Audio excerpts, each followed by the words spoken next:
Tonight, from Soldier Field in Chicago, it's Thursday Night Football on EA Sports.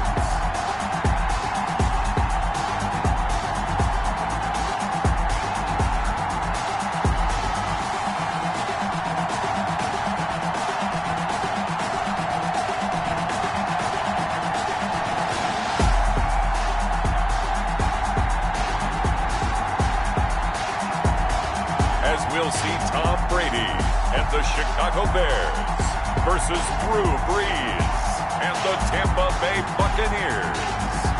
One of the great venues to watch a game in any sport and one of the best home crowds in any sport.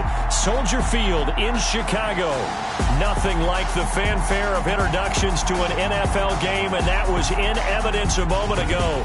Fireworks, pyrotechnics, you name it. This crowd is ready as their guys get set to match up between the Tampa Bay Buccaneers and the Chicago Bears.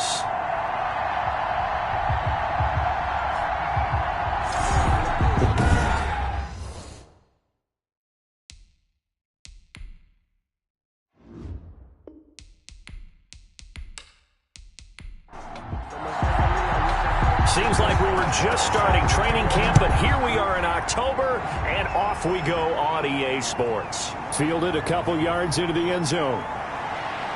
And he'll be stopped right around where he would have been had he gone down to a knee, maybe a yard shy of there at the 24. So out come the Bucs now for their first drive. And they'll be led out by the all-time leader in terms of passing yards in NFL history, their 41-year-old quarterback, Drew Brees. And this is a game for grit, determination, and somehow finding a way not to panic. What a horrible start for them. I mean, they haven't won a game yet. So now, as a quarterback, you're not just talking to your team. You've got to demonstrate to them what they need to do to win. He's got to be the leader by how he plays. On first down, Brees. He'll complete this to Ingram as tight end. Only a couple for him there on the game's first play, and it's second down. The numbers in last week's contest for Ingram: 5 catches, 58 yards, and a score.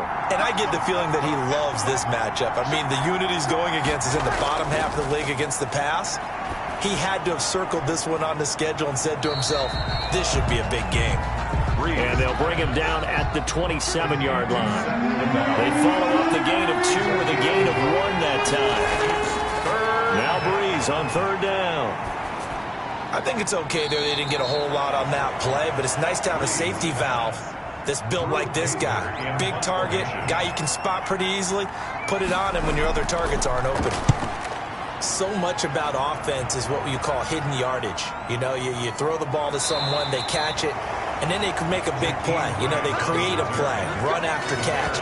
They did a really nice job there of limiting that and keeping him from a first down. Yeah, stopped him in his tracks. So here are the Bears now for their opening drive. And a glance here at the man calling the plays under center, their 6'4" quarterback. Okay, I thought there was something to build on in last week's game by his performance. I thought he played fairly well overall. The numbers won't knock your socks off. 2 touchdown passes and an interception. The bottom line, though, they lost. Yeah. How does he eliminate that 1 interception, continue to take care of the ball, and maybe increase the number of times he puts the ball in the end zone with a receiver? 2nd and 5 at the 21-yard line. On play action, now Brady. Finding Sterling Shepard for his first catch. And he's dropped just before the line to gain. 4-yard pickup leaves him with 3rd and 1. That's a gain of 4. Defensively here, you're facing a top 5 team in terms of points scored in the NFL. So when they're that high-powered, you've got to find a way to hold them under 20. Because to me, that's the magic number. 20-point score gives yourself you give yourself your best chance to win. So if they're up around 24, 28, 30, they could be in some trouble. And I think so, because then you turn it into a shootout, and that means your offense has to keep pace.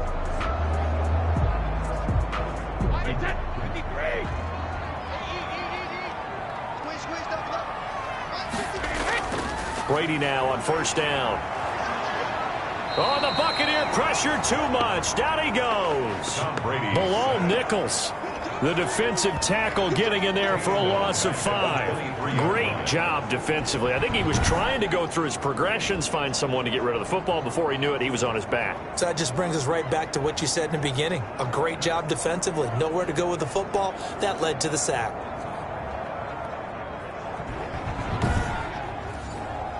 Coming up now on a 2nd and 15 following that sack.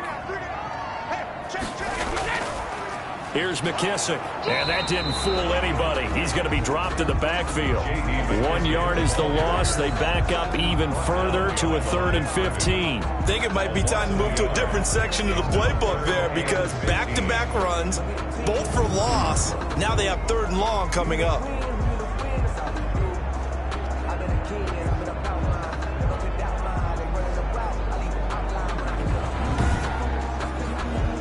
Third and 15 here after the 1st and 2nd down plays went in the wrong direction. Here's Brady to throw.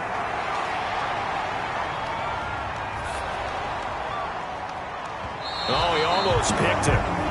Nearly a turnover there on their opening drive. That's a throw he'd like to have back. Now 4th down. So 1 first down on that drive, and that's it. Forced to take the deep shot on 3rd down and couldn't hit it. Now they have to punt this one away.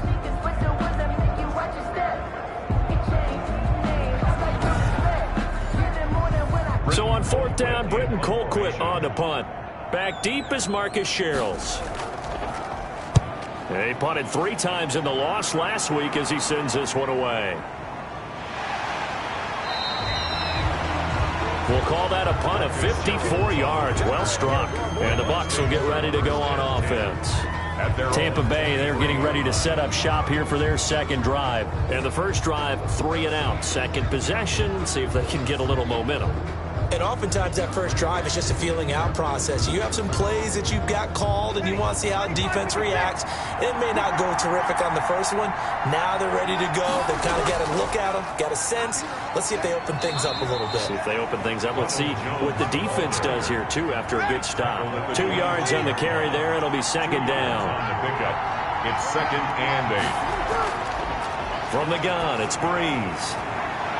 Got an open man. It's Michael Gallup. And he's taken down, but able to slip across the 35. 12 yards there and a 1st down. Now Jones. And this will be stopped at the 44. That one good for 7 yards. So they'll come up after the gain of 7 on a 2nd and 3. Out of the shotgun, it's Jones. And this is going to be a Bucs 1st down as good running gets him to about the 44. The tackle made at the 40. But one unit I know you want to watch is that offensive line. If they keep clearing holes like that, it could be a long night defensively.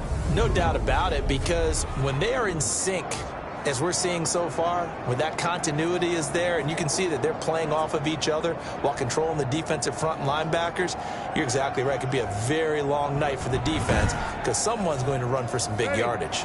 So into Bear territory now. This is 1st and 10 at the 44-yard line. From the shotgun, a give to Jones. And he is met at the line of scrimmage, and he goes down right there. No score after 1 on EA Sports.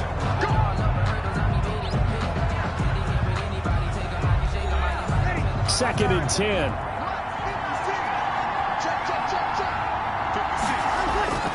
Now a play fake. Breeze. And he'll let this one. Got a man. It's caught inside the 10. And he's brought down, but not before he reaches the 8-yard line. It's a gain of 35. Not really any offense for them to speak of here in this first half. Maybe that's what they needed, that big play. Yeah, and it seems that maybe everything changes right there. They've been a little slow out of the gate. We've seen that. But that one big play, that could spark a big burst right here. The chain gang hustling to catch up. Here's 1st and goal from just inside the 10. Here's Breeze. And he was hit as he threw it there, and it forces it incomplete. Nothing on 1st down, so the ball remains at the 8-yard line. 2nd and goal. Working from the gun, it's Breeze. And he's into the end zone for a Tampa Bay touchdown. Touchdown. Nelson Aguilar. His first touchdown on the year, as his guys are on the board first here tonight. And that drive we just saw that culminated in a touchdown, exactly what many offenses are looking for. Sustained ones that can impose their will on the other team. Now it's Ryan Suckup on after the touchdown to kick it away. This is Jakeem Grant. And they'll get him down inside the 30 at the 27. Returns. The Bears take over first and 10 at their own 27-yard. Chicago works their way back onto the field here for their second drive of the game. And on the last go-around, they really couldn't get anything going. They had to punt from deep inside their own territory, which means they're going to lose the field position battle as a general rule. What they're looking for now is a little more consistency, move the ball at least a few times on offense, get a couple of first downs, and hopefully flip the field. Yeah, just something to build off of. That's what they're looking for here. A gain of 11 to kick off the drive, and it's a quick first down. They will run it. It's McKissick. Tackle made there by Bilal Nichols. After the pickup of 5, here's 2nd and 5. That's a really nice job by them picking up the run blitz and detecting it and blocking it and turning it into a nice run. And a lot of times you think if you blitz a running play, you're going to smother it. But a lot of the blitzers, they come in a little bit high. They don't have great leverage, and they're easily blocked and turned to the side.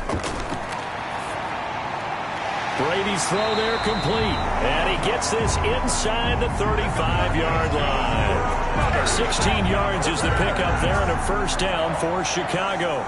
That's the number 2 receiver in the NFL in terms of yardage. And tell you what, a few more plays like that, he won't be number 2 for long. But that's what often happens when you have competitors running around the field. These guys know where they stand in relationship to yardage, totals, numbers, the whole deal. And let's face it, all of them, they all want to be number 1. From the 32 now, here's 1st and 10. They'll run with McKissick. And a 5-yard gain as he's down inside the 30 to the 28-yard line. The ball carrier. Brandon, 5 yards on that run.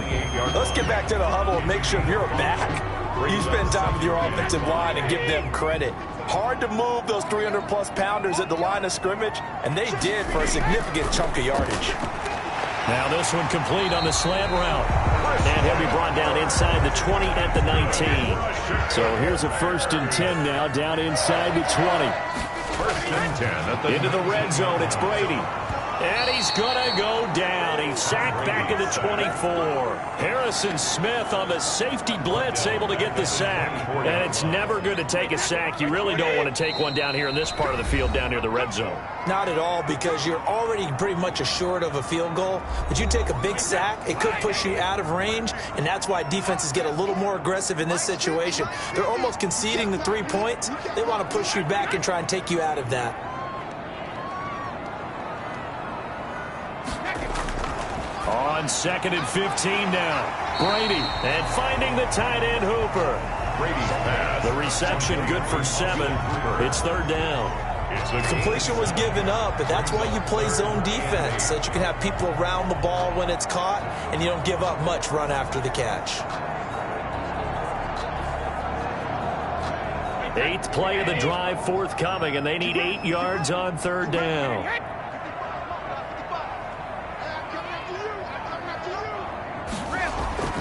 Working from the gun, it's Brady. The Bucs defense stiffens and pushes this to 4th down. More problems here on 3rd down. They've converted only once so far in this first half. And you know as well as I do in this league, if you don't win on 3rd down, it makes it hard to win a ball game, because then you're relying on your defense, you're relying on your special teams. You've got to get it done with your offensive unit. Bears 3. So they do get the 3 points before they hit halftime. Something to build on, maybe. Yeah, go ahead and raise the banner, right? Wave the flag. That's good. Got points, and now, as you said, they've got something to build on as they get ready for the second half. Marcus Sherrill's on the returns. The Bucs take over 1st and 10 at their own 23-yard. Back now comes Tampa Bay. And still plenty of time remaining here in the half, more than a minute. And we'll see if they just want to protect that lead or try to add on to it. Well, with as much time as is left on the clock, I would imagine it would be the latter. I think they're going to try and add on to it. So what they're going to tell the team is very simply, If you can get out of bounds after making a play downfield, terrific. If you can't, everyone hustle to the line of scrimmage, either run another play or clock it and start over again. The drive starting with a first down, 11 yards on that pickup.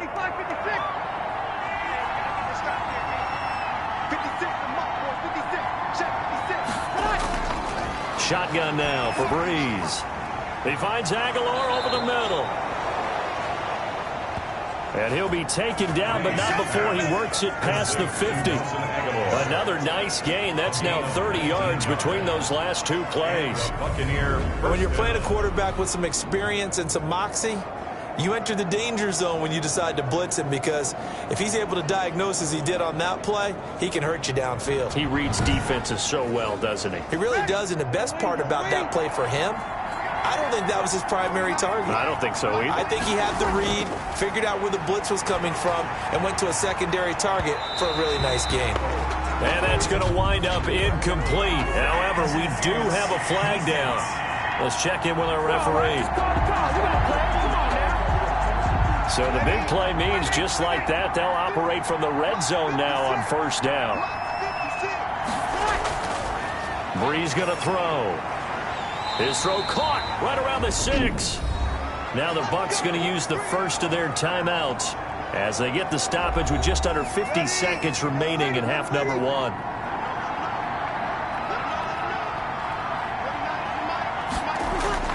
Now Breeze again. And they're going to get him. They bring him down to the sack back at the 16-yard line. The Bucs going to go ahead and use the second of their timeouts as they'll stop it with just over 40 seconds to go in the first half. To try again after the sack, Breeze finds his tight end Ingram. And able to break one tackle, but then quickly. But a nice little gain. A 10-yard completion, but still now facing 3rd and goal. We always hear from coaches how much they like to run crossing routes because they want to hit their receivers on the go, get them the ball, and keep them moving. How about when you hit a tight end that way?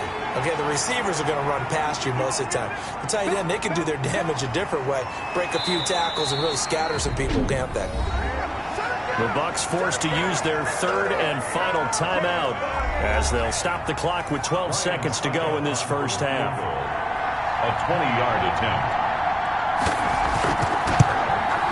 And the 11-year veteran bangs it through, and they push the lead up to a touchdown now at 10-3. Bears 3. Well, what do you think? Maybe a little disappointment there. They had a pretty nice drive going at the end of the half, and they have to settle for 3. Oh, definitely a little bit of disappointment there, because when you kick a short field goal, you shake your head a little bit like, could we have done a little bit more? Could we have gotten one more shot to try and get 6? But with what little time was left on the clock, I think it was a smart play. The holding penalty negates a good return as they'll start just past the 20. And with time running short here, they'll simply take a knee, and that should do it for half number 1. The white flag coming out as they line up to kneel on it. So we have reached halftime with a touchdown. That's the difference on the scoreboard. As we'll head down to Orlando, that's where we find our man Jonathan Coachman at our EA Sports Halftime Report. Coach. Okay, Brandon, thanks very much. We'll get back to you and CD in a minute. First, it's time to take a look at what we've got coming your way this weekend in the NFL. Some good games starting in the early window on Sunday, and one of the big ones features the New England Patriots, as they'll have to do battle with the Denver Broncos. Excellent games in the late afternoon window as well, one being over in Arlington, where it'll be America's team, the Cowboys, taking on the New York Giants. And one final game to highlight. We wrap things up on Monday Night Football, and they've got a good one this week between the LA Chargers and the New Orleans Saints. In our game, it was the right arm of Drew Brees that led the way in the first half. His guys have the lead on the road at Soldier Field as we get you back to the Windy City and Brandon Gott. Okay, Coach. Appreciate it. A one-touchdown game here as we get set to resume play in the second half. The Bucs with a lead, and they'll get the football first as the second half is underway. And this will be a touchback as Grant opts not to return it. So here's the Bears offense now as they get set to start this third quarter. Just a lone field goal for them so far, trailing 10-3 as they come up 1st and 10. Man, I just love being in this stadium. So much history, tradition, so many great teams and games, and we're seeing a pretty good one right now, hotly contested in the third quarter. And up to the 35 before they're able to knock him down. It'll be a gain of 10 to start the drive out, and by a few inches, that'll be a first down. Bears. 1st and 10 at the 35-yard line. Here's Mostert. And he stopped immediately there. The ball carrier. No gain on the play there. 2nd down. No gain on the play. Brings up 2nd and 10. Looking to throw on 2nd down. Brady. He's going to hit his man out of the backfield. Complete.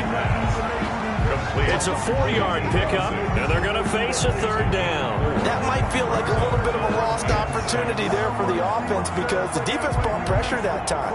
And sometimes against that, you can get out to your running back, and it can turn into a big gain downfield. But what a nice job they did getting to him quickly and holding him to a short gain. Throwing is Brady on 3rd down. And able to find Kirk complete. And he will have the Bears first down as they're able to get the 3rd down conversion. 2 catches in the first half. Now he's got a 3rd here, and it's good for a first. That's a play that will likely be forgotten when you talk about big moments in this game. But plays like this are critical to keep drives going. And if points result, we'll call this play significant.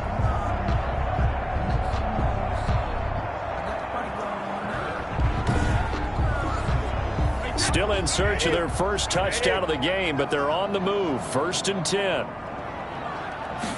And they'll let the quarterback keep it here on 1st and 10. And he's corralled, but not before getting it inside the 35.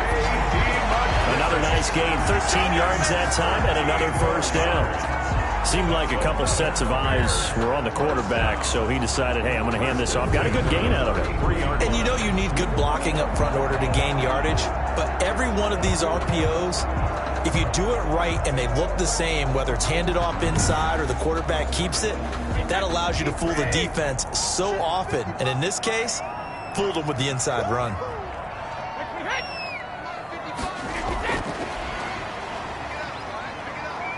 And he's going to get this one down to the 30. The wide receiver. And Justin Coleman brings him down. Brought down at the 30-yard line. A 3-yard pickup. Brings up 2nd and 7. From the 30 on 2nd down. Brady